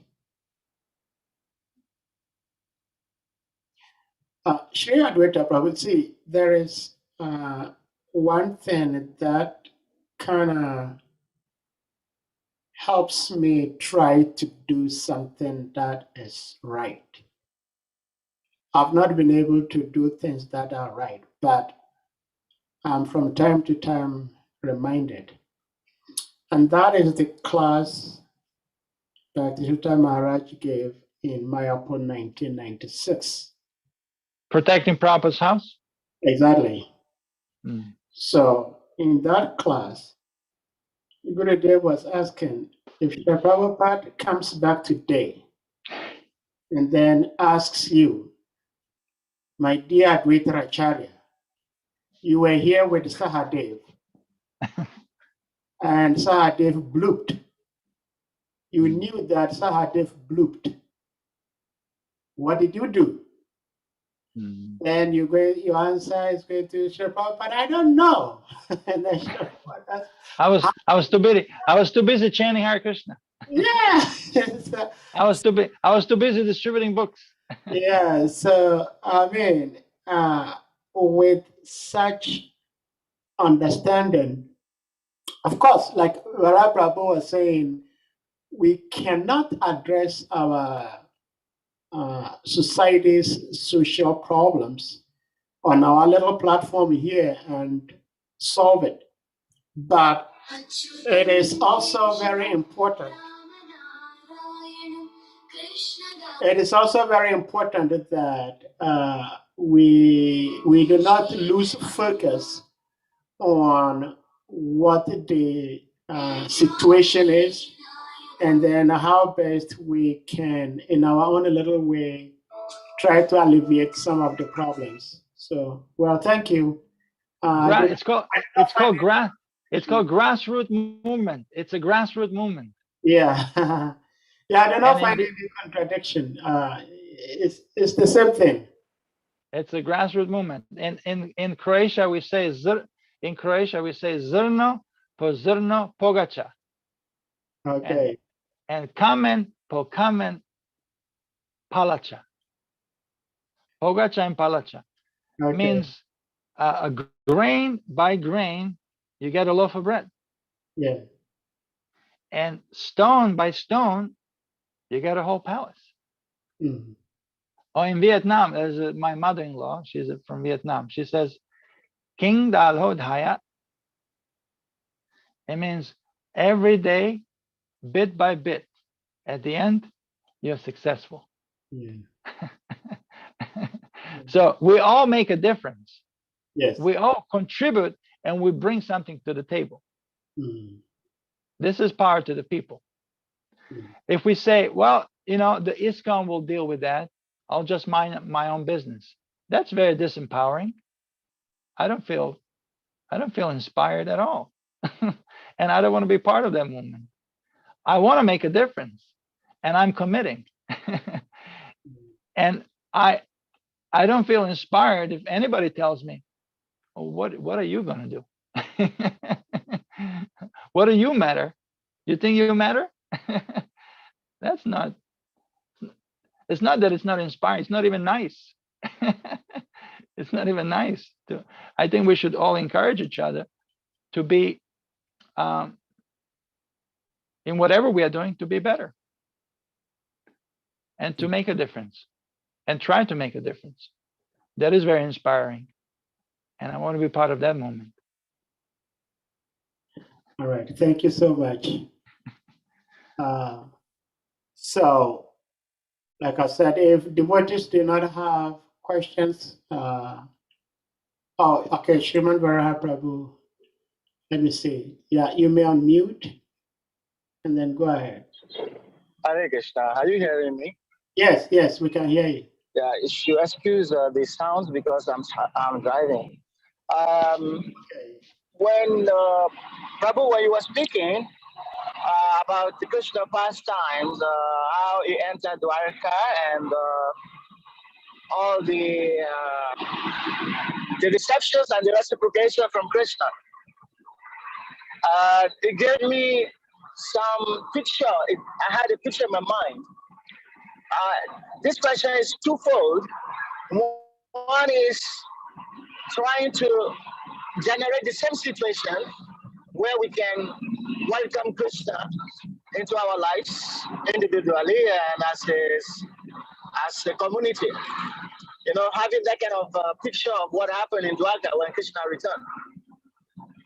But it's so the first fold is that I remember that in the early days, in our own early days, next year I'll be celebrating my 40 years in ISKCON. So I can correctly say in the early days. Wow. So in the early days, when Congratulations, we Prabhu. received,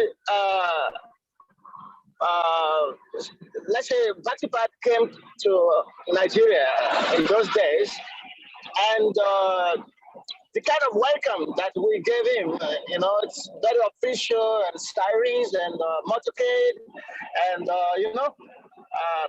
it's not only enlivening to devotees, but it's also enticing to non-devotees to see that let me put quote and unquote, the world leader of the Hare Krishnas is in town, and there is so much fanfare, at the airport and all that stuff. So that kind of picture kind of came back to my mind. The way of welcoming Krishna or welcoming his pure devotees and the energy that it generates. But something is going on. People feel it. People feel connected. People feel that there is somebody here that we need to welcome, and he brought us something. So that is fading off, at least in this part of the world. It's also fading off. Well, because the guru status kind of changed, and many things change, and so that leads to my second part of the question. That it seems like we kind of gradually calm down or cool off from the world conquest kind of society. Like we want to conquer the world, we want to change the society, like you rightly said. We want to change the society for Krishna. We want to capture the world for Krishna. And when that mood was there, people forget all the whatever small thing that is happening around them. They'll just focus, whether through book distribution, whether through making devotees. We are just like, we want to get results. We want to capture the world for Krishna. And it was so ecstatic. That mood is going down. It's going down daily. So, what can we do to bring back that kind of mood? Because people are losing that focus of changing the society for Krishna. Everyone wants to just practice Krishna consciousness in his own corner.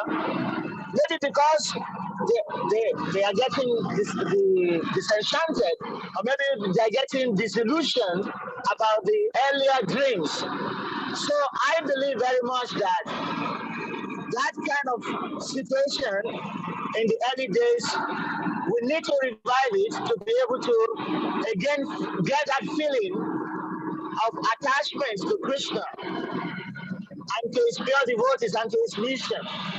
So this is my personal feeling. But Prabhuji, because you mentioned that about this, you join ISKCON for society change. I also joined ISKCON for that.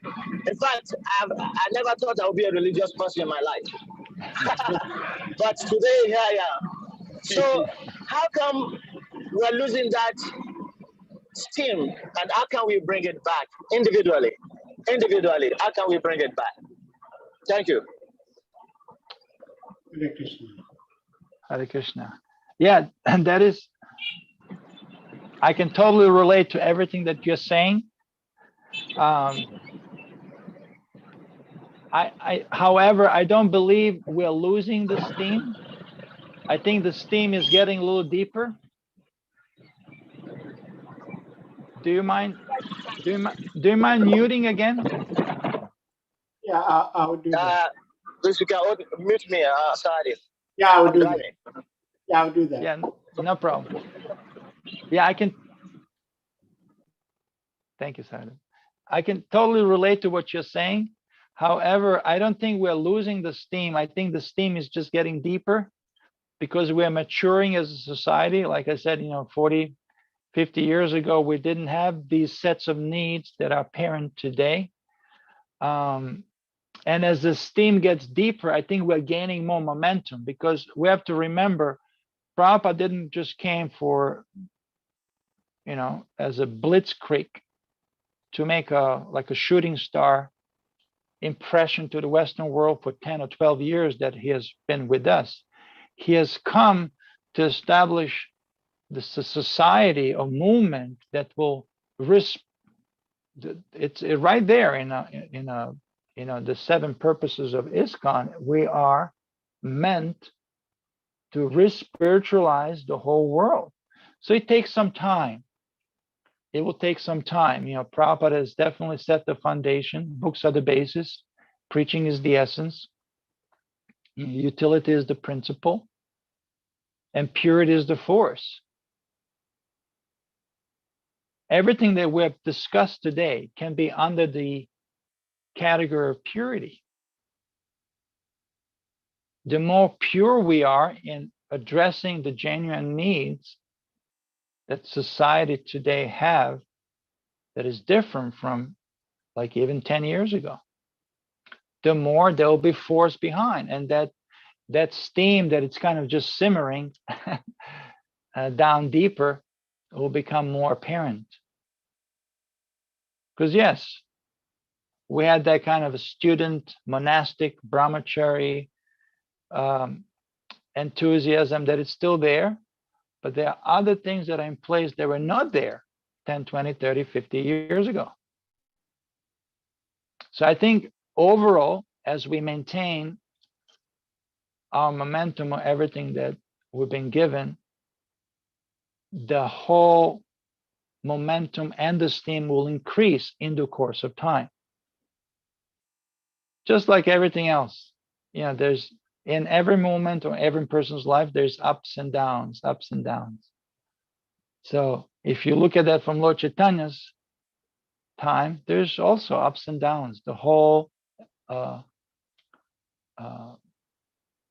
line from Lord Chaitanya and Srila Rupa Goswami, yeah, there was ups and downs. We should not be discouraged just because things are a little different than from 10, 20, 30, 50 years ago.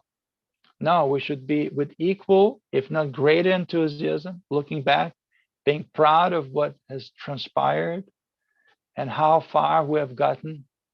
Again, appreciate devotees for the accomplishments, for the sacrifices they've made, and move forward from that platform, from that foundation, because that all we got. If we neglect that, how can Krishna give you more when we are unable to appreciate what he has already provided or properly utilize? If we don't show Krishna that we can properly utilize what he has already provided, and that includes ability to reciprocate with those who are already given so much that we directly benefit from, why would Krishna give more?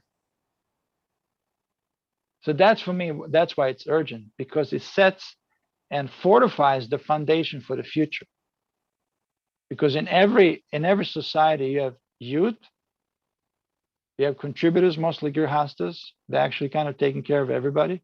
And then we have retirees or invalid, elderly people of the society that we do not reject, but rather care for. And that's a real social security. And that's something that it's recognized. If we're honest in our heart, we should recognize that it's still an element of the whole cycle that is still somewhat not in place. And when that is in place, how much more steam, how much more momentum, and more real, how much more of a real force, a real power that will be there backing us up. Because one of the ways to please Krishna is to please his devotees. It is not a devotee who says he's my devotee, but a devotee who's a devotee of my devotees. And I've seen that. You're right. The celebrations of and honoring a Vaishnava coming to the airport, it very much so resonates. Wow, somebody important is coming. Something is happening, just like Krishna coming to Dwarka. I had a similar celebration with the 80th birthday of Bali Maharaj in just one, like a welcome center, larger community hall. They hook him up on a computer with all of his family members online. So there's like, online was 12+ people, plus all of us in a room. And the atmosphere was so surcharged because we were honoring a Vaishnava. We were honoring a devotee, a sadhu. And you could feel there was so much love in the air.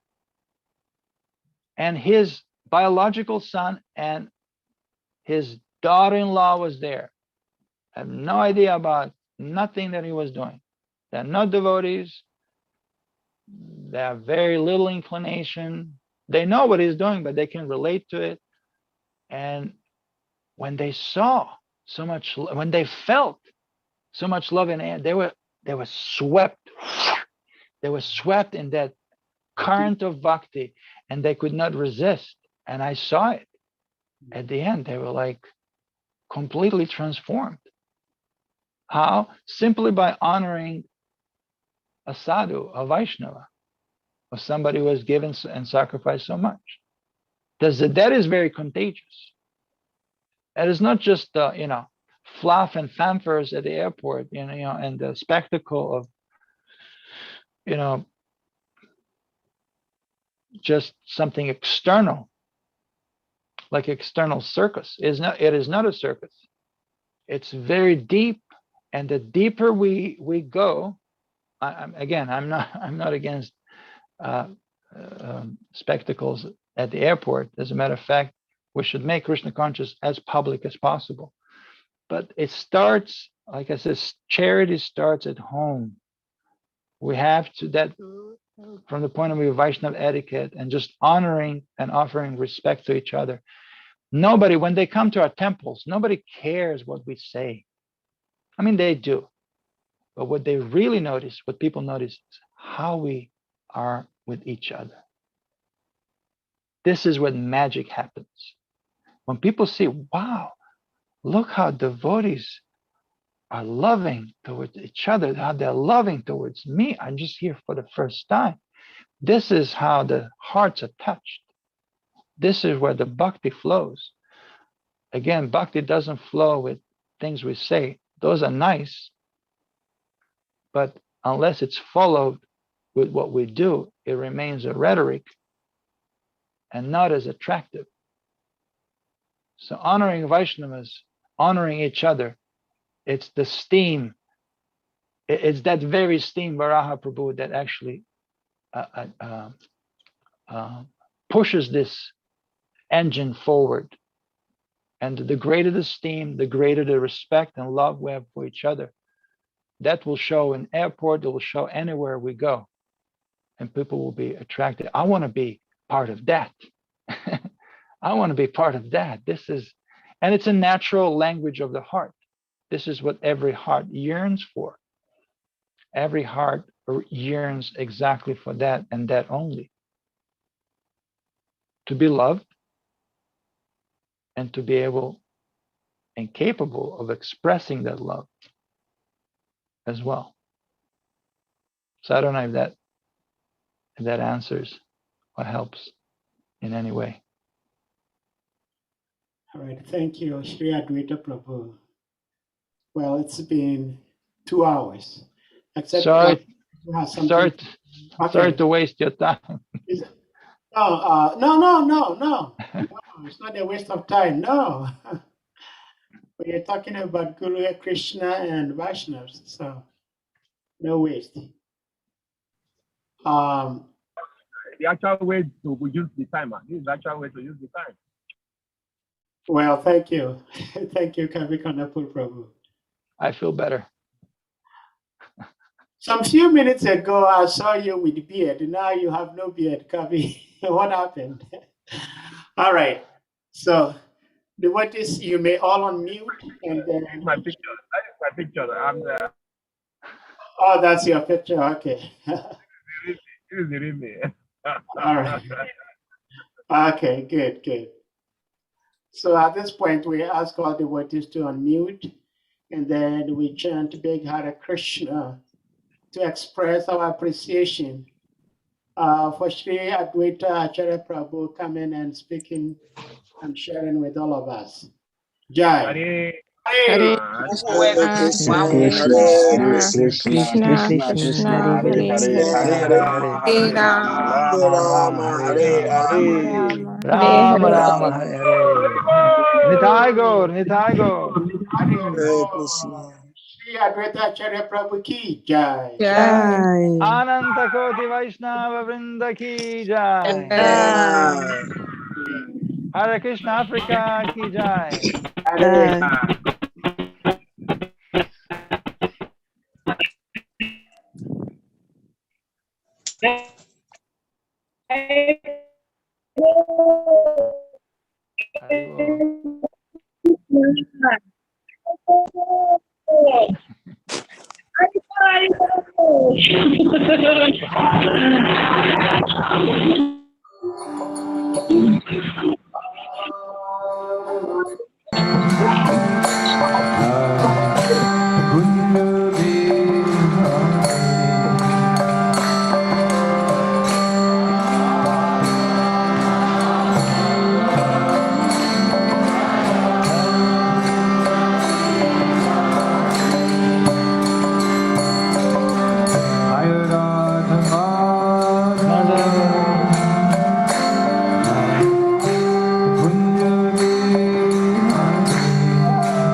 Hare Krishna. Thank you all very much. So we'll meet again tomorrow. Hare Krishna.